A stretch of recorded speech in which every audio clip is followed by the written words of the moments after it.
ଏବେ ଗୋଟା ପଡେ ମୋର ଏବେ ଆଜିକା ବୁଝ ଏ ଭାଇନାଟା ଗୋଟା ପଡେବ ହଁ ବା फादर उठा उठा सभा उठा ଉଠା ଉଠା ସଭା ଉଠା ପିତାଶ୍ରୀ ନନ୍ଦଲାଲାର ଭାଗବତ କହିଲା ପିତାଶ୍ରୀ ନନ୍ଦଲାଲ ଭାଗବତ କହିଲା କଣ କହିଲା କହିଲା କହିଲା ହରି ଭାବ ହରି ଭକ୍ତ ଯେତେ କଥା ଆନ୍ତି ଗୋବିନ୍ଦ ସେମାନେ ସର ନରକେ ନାହାନ୍ତି ଗୋବିନ୍ଦ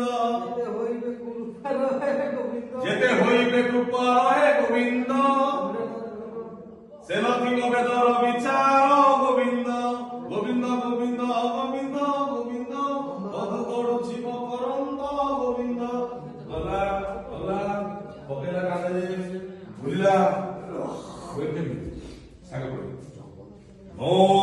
ନନ୍ଦଲା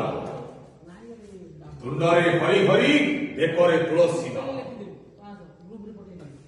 ଗୋପଠୁ ମଥୁରା ମୋରି ଲୀଳା ଯିଏ ମତେ ବିରୋଧ କଲା